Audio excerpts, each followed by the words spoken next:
Enne kui Nõukogude Liidu armee Afganistani sisenes, oli afgaanide usaldus omaenda valitsuse vastu juba kadunud. Kuningas, sõdurid, kommunistid, islamistid ja erinevad poliitilised rühmitused võiklesid juba võimu pärast. Ja 27. aprillil 1978 tegutsesid sõdurid ja sõjaväeohvitserid, kes olid kommunistliku PDPA liitlased. Nad tõid tankid Kabuli ja piirasid presidendi palee ümber. Samal ajal ründasid Afganistani õhujõudude hävituslennukid. President Muhammad Daud Khan keeldus alla andmast, mistõttu puhkes äge tulevahetus. Enne päeva lõppu tapeti Daud ja tema valitsus kukutati. Tegelikult ei alanud see segadus ootamatult. Tõsi on see, et see kujunes välja paljude aastate jooksul. Ja selles videos uurime, kuidas Nõukogude Liit okupeeris Afganistani 1979. aastal. Alustame siis. 1967. aastal oli Afganistan vaene, kuid üsna rahulik riik kuningas Zahir Shahi juhtimisel. Afganistani on juba ammu ümbritsenud tugevamad riigid. See asub Lõuna-Aasia, Kesk-Aasia ja Lähis-Ida vahel. Seetõttu on selle asukoht oluline kaubanduse, sõjalise liikumise ja kogu piirkonna julgeoleku jaoks. Kuid riiki on ka raske kontrollida. Seal on palju mägesid, külad asuvad kaugel üksteisest. Hõimud, etnilised rühmad, keeled ja kohalikud juhid on erinevad. Religioon ja traditsioonid on eriti tugevad just maapiirkondades. Kabulis ja teistes linnades kasvab järk-järgult koolide, valitsusasutuste, haiglate ja moodsate hoonete arv. Aga provintsides ja kaugemates külades elavad inimesed endiselt traditsioonilist elu. Seega, samal ajal kui linnad muutuvad kaasaegsemaks, ei muutu maapiirkondades peaaegu midagi.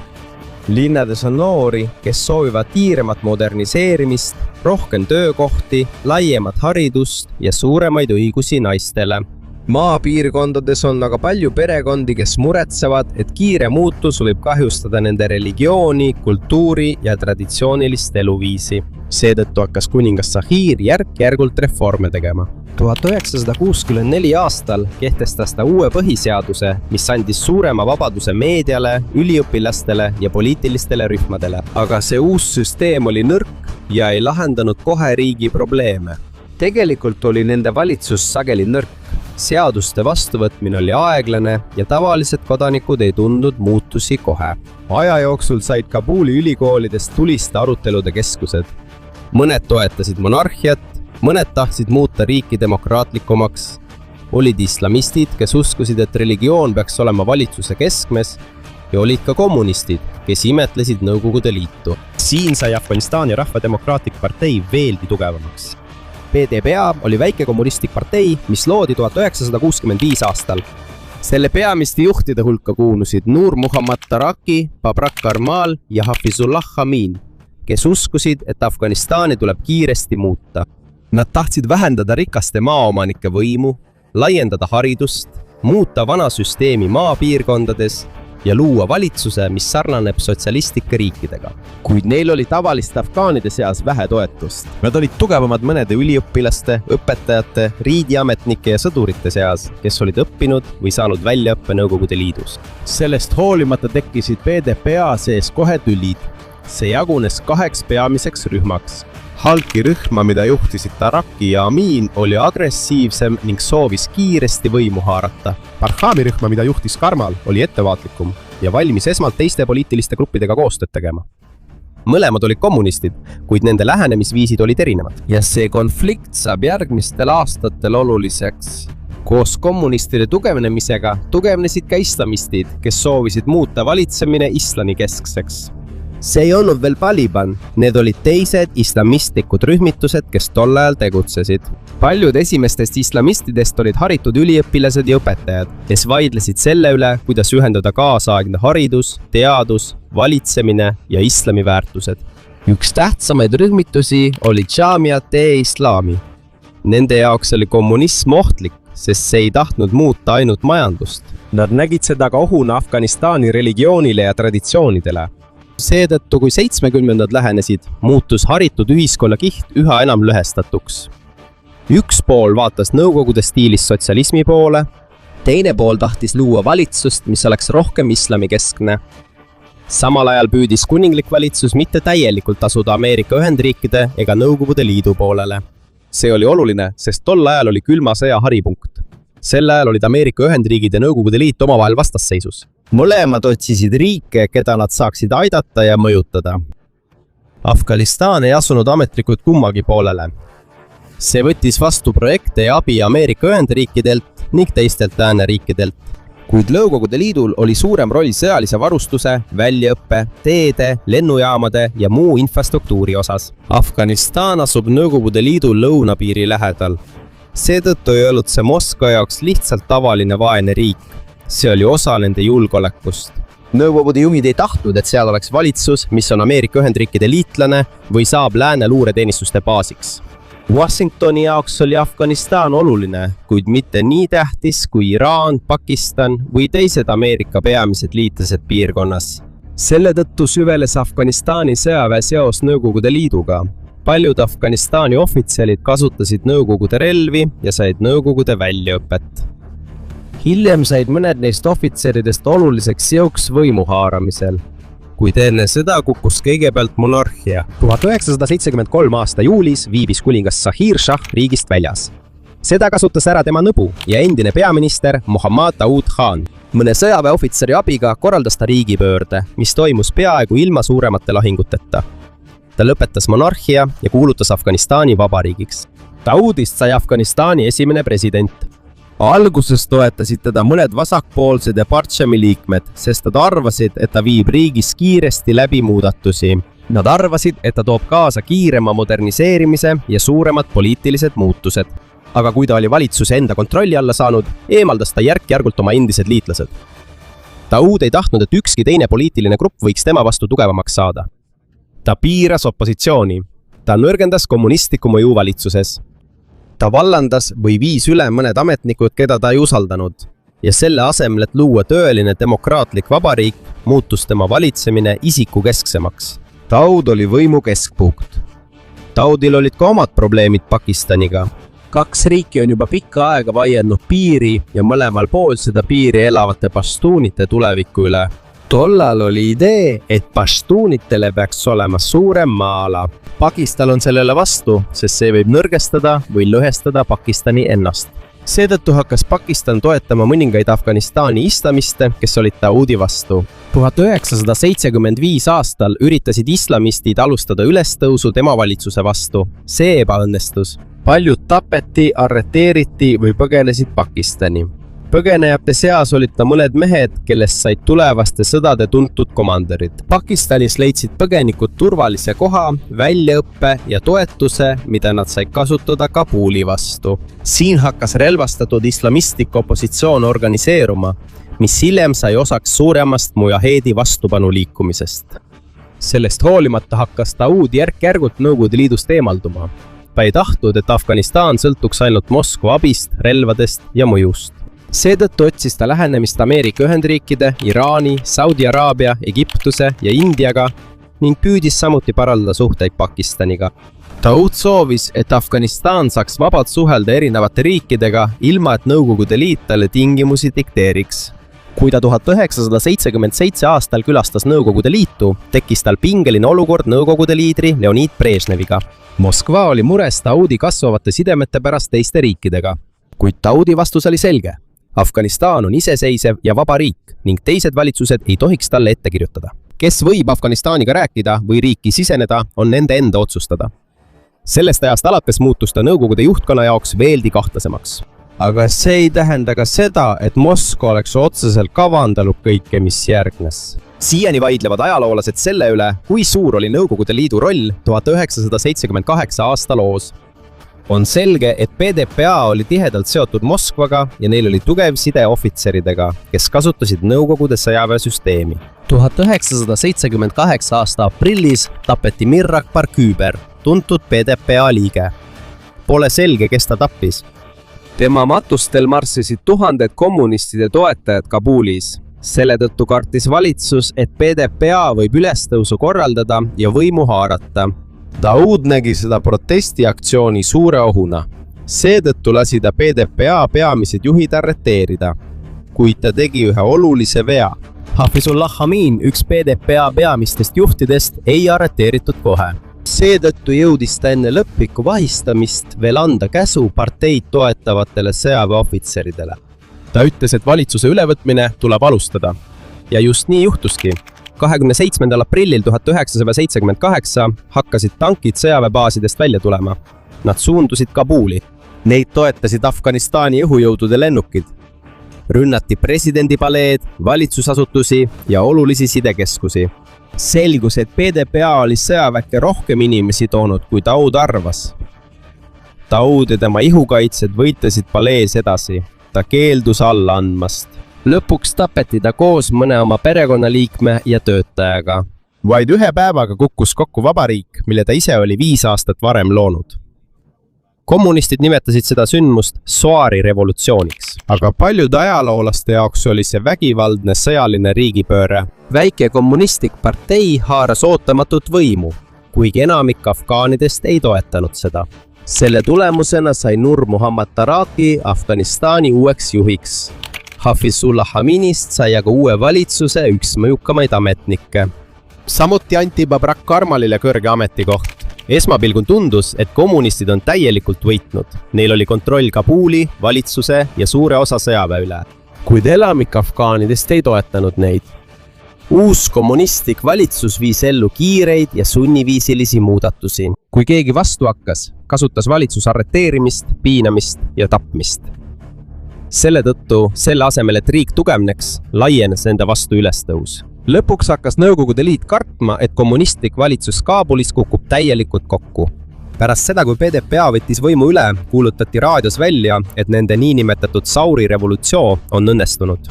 Aga paljude afgaanide jaoks ei olnud see hea muutuse algus. See oli hoiatus, et ees ootab veelgi suurem segadus. Nur Muhammad Taraki sai uue valitsuse juhiks. Hafizullah Aminist sai aga kiiresti tema kõige mõjukam kaaslane. Nad viisid kohe ellu suuri muudatusi. Nad jagasid osa rikaste maaomanike maad ümber, nad tühistasid paljude vaeste talupoegade võlad, nad laiendasid haridust. Nad keelasid sundabielud ja püüdsid tugevdada naiste õigusi. Mõned neist eesmärkidest olid head. Probleem seisnes selles, et muudatused viidi ellu järsult ja sunniviisiliselt. Muudatusi ei selgitatud esmalt külainimestele korralikult. Nad ei kaasatud aruteludesse ka hõimupealikuid, vanemaid ega usujuhte, keda inimesed usaldasid. Kui keegi vastu hakkas, peeti teda sageli revolutsiooni vaenlaseks. Tuhandeid inimesi, keda kahtlustati valitsuse vastastes tegevustes, arreteeriti. Paljud pandi vangi, piinati või tapeti ilma korraliku kohtuprotsessita. Sihtmärkide hulka kuulusid endised ametnikud, maaomanikud, õpetajad, hõimujuhid ja mullad. Selle tõttu nähti reforme, mis pidid inimesi aitama, hoopis rünnakuna nende religiooni ja traditsioonide vastu. Ülestõus levis erinevatesse provintsidesse. Relvastatud võitlejaid kommunistliku valitsuse vastu hakati kutsuma mujaheedideks. Nad ei olnud veel ühtne organiseeritud armee. Nad koosnesid erinevatest rühmadest, kohalikest komandööridest, hõimudest ja islamiliikumistest. Igalühel oli oma juht ja uskumused. Samal ajal puhkasid tulid ka kommunistide endi parteis. Taraki ja Amin eemaldasid valitsusest Barhami juhid, kes võisid neile vastaseks saada. Nende hulka kuulusid Babrak Karmal, Alahita Ratebzad ja Muhammad Najibullah.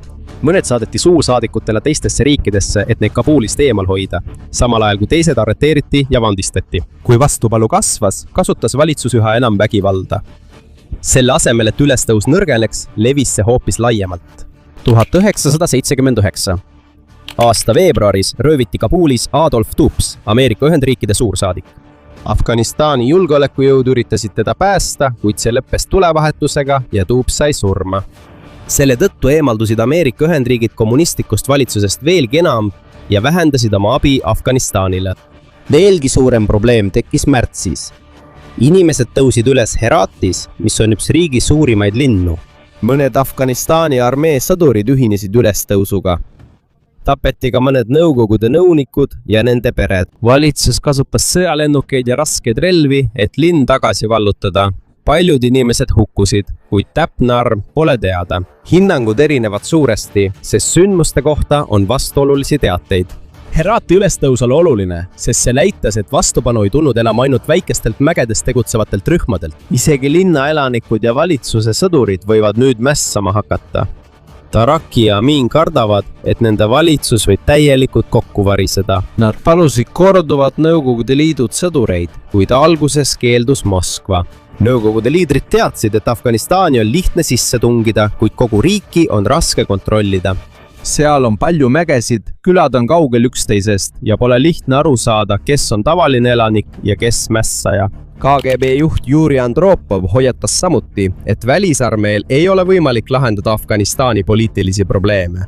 Selle asemel, et kohe suur armee saata, andis Nõukogude Liit esmalt rohkem relvi, tanke, helikoptereid, sõjalisi nõustajaid ja väljaõpet.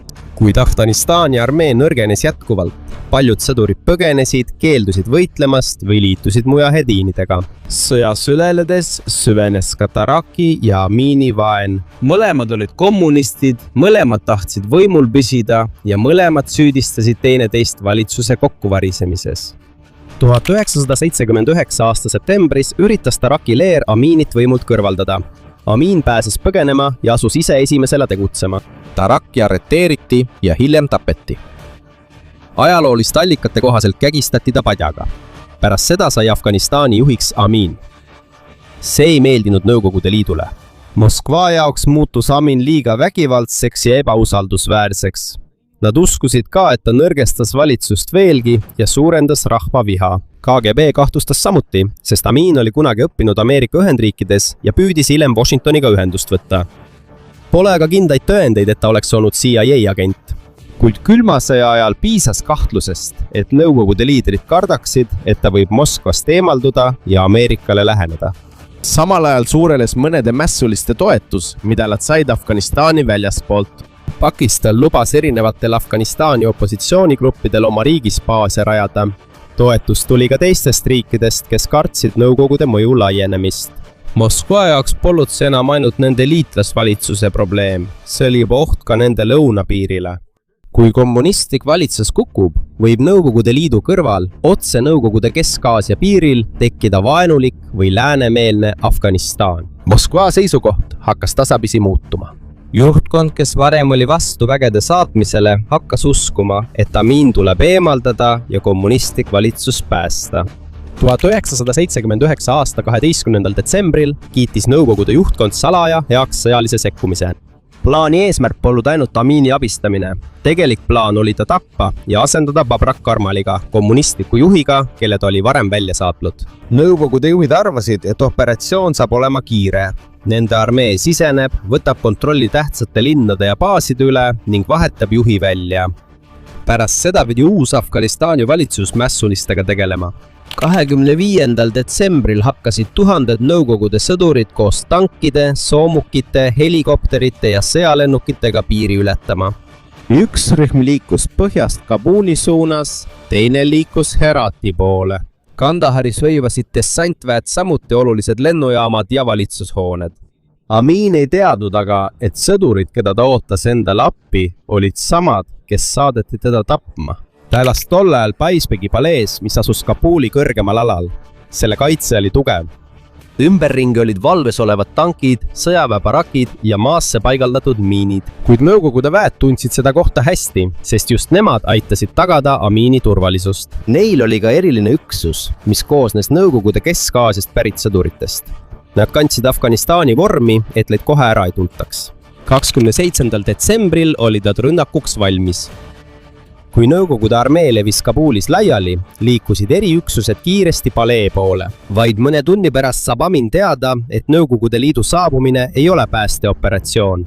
Tegemist on salajase valitsuse vahetusega ja tema on peamine sihtmärk. 27. detsembri 1979. aasta õhtul uskus Hafizullah Amin endiselt, et Nõukogude armee tuli tema valitsust päästma. Ta ei teadnud, et operatsioon tema tapmiseks oli juba alanud. Kui Nõukogude eriüksused lähenesid Taisbegi paleele, nõrgestasid teised Nõukogude agendid salaja Kabuli kaitset. Mõned sideliinid lõhuti, mõned Afganistani sõjaväesõidukid tehti kasutuskõlbmatuks. Samal ajal hõivasid Nõukogude väed kiiresti raadio- ja telejaama. Sõjaväe peakorter, ministeeriumid, vanglad ja teised olulised valitsushooned. Nende eesmärk oli katkestada side ja takistada Afganistani armeel Aminile abi andmast. Õhtuks algas operatsioon Torm 333. Nõukogude väed pommitasid ja tunistasid palee ümbruses asuvaid valveposte ja tanke. Mõned Nõukogude soomukid hävisid järsul teel üles sõites. seetõttu olid sõdurid sunnitud maha tulema ja jätkama rünnakut jalgsi. Afganistani valvurid osutasid tugevat vastupanu. Palee sees toimus äge lahing. Nõukogude väed sisenesid tubadesse ükshaaval, kuni jõudsid hoone ülemisse ossa. Seal leidsid nad Amini ja tapsid ta. Tapeti ka tema 2 last ja paljud tema ihukaitsjad. Peamine rünnak lõppes vähem kui tunniga. Operatsioon oli kiire, kuid palju sõdureid ja Afganistani kaitsjaid sai surma või vigastada. Ajaloolised allikad erinevad täpse ohvrite arvu osas. Ühe ööga kadus juht, kes vaid mõni päev varem oli veel palunud abi Moskvast. Järgmisel päeval määras Nõukogude Liit Babrak Karmali Afganistani uueks juhiks. Karmal lubas, et piinamine, tapmised ja liigse jõu kasutamine lõpetatakse, kuid paljude afgaanide jaoks ei olnud ta tõeliselt iseseisev juht. Nad nägid teda juhina, kelle tõi Kabuli võõras armee. Vaid mõne päevaga vahetas Nõukogude Liit välja valitsuse ja võttis kontrolli alla olulised riigi osad. Kuid see ei võitnud rahva usaldust. Selle asemel liitus rohkem afgaane vastupanuliikumisega või põgenes Pakistani. Miks jätkasid Nõukogude juhid sissetungi, kuigi teadsid, et see on ohtlik? Neid ajendas mitte ainult üks põhjus. Esiteks kartsid nad, et kommunistlik valitsus kukub täielikult kokku. Teiseks ei usaldanud nad enam Aminit ja kahtlustasid, et ta võib pöörduda Ameerika Ühendriikide poole. Kolmandaks ei tahtnud nad kaotada kontrolli riigi üle, mis asub nende lõunapiiri kõrval. Ja lõpuks uskusid nad, et suudavad korrata seda, mida nad on teinud teistes riikides. Kiiresti saata sõjavägi, seada ametisse uus juht ja taastada kord. 12. detsembril kiitis Nõukogude poliitbüroo salaja heaks niinimetatud piiratud sõjalise kontingendi saatmise. See polnud osa pikast ja selgest plaanist Afganistani vallutamiseks. See oli kiire otsus, mis tehti hirmust kaotada liitlane külma sõja ajal. Aga nende peamine eeldus osutus valeks. Nad arvasid, et enda armee jääb sinna vaid mõneks kuuks. Nad arvasid, et nad valvavad vaid suuri linnu, samal ajal kui Afganistani valitsus võitleb mässulistega. Nad ei mõistnud, kui sügav oli rahva viha ja kui raske oli võidelda väikeste rühmadega, kes olid laiali mägedes ja külades. Ka teised riigid reageerisid kiiresti. Ameerika Ühendriigid mõistsid sissetungi hukka, nimetades seda kogu piirkonna julgeolekule ohuks. President Jimmy Carteri administratsioon kehtestas riigile sanktsioonid. Nõukogude Liit ei mõistnud, kui palju tuge anti mässulistele ja kui raske oli neid tugevdada. Võitlus muutus ka Ameerika Ühendriikide strateegias olulisemaks. 27. detsembril olid nad juba rünnakuks valmis. Araabia riigid andsid laiali rühmadele rahalisi vahendeid, samal ajal kui Saudi Araabia, Hiina ja teised riigid, kes soovisid Nõukogude Liitu nõrgestada, aitasid samuti kaasa. Selle tõttu muutus endine kodusõda Afganistanis üheks suurimaks lahinguks külma sõja ajal. See ei olnud enam ainult Afganistani valitsuse võitlus Afganistani mässuliste vastu. Nende taga seisid suured riigid, kes andsid raha, relvi, luureinfot ja väljaõpet. ÜRO Peaassamblee mõistis samuti hukka välisriikide sõjalise sekkumise ja kutsus üles vägede väljaviimisele Afganistanist. Kuid Moskva ei taganenud. Nõukogude vägede arv kasvas pidevalt, samal ajal tugevnesid ka mujahediinid. Kiire valitsuse vahetus oleks pidanud toimuma, kuid see viis hoopis ligi 10 aastat kestnud sõjani. Iga uue sõduriga, kelle Moskva saatis, uskus üha rohkem afgaane, et nad ei võitle enam ainult kommunistliku valitsuse vastu. Nad võitlesid nüüd juba välismaa okupatsiooni vastu. Nõukogude Liit vallutas Kabuli, lennujaamad, peamised maanteed ja suured linnad. Kuid nad ei suutnud täielikult kontrollida mägesid, külasid ega maapiirkondi. Seal algasid probleemid, mida tankid ja helikopterid ei suutnud lahendada. Juhti on lihtne asendada. Palju raskem on sundida tervet riiki aktsepteerima valitsust, mida nad ei soovi. Operatsioon Taishbegi palees lõppes vaid mõne minutiga, kuid sõda, mille see vallandas, kestis kuni 1989 aasta veebruarini. Ja selle mõju Afganistanile jätkub veel aastakümneid.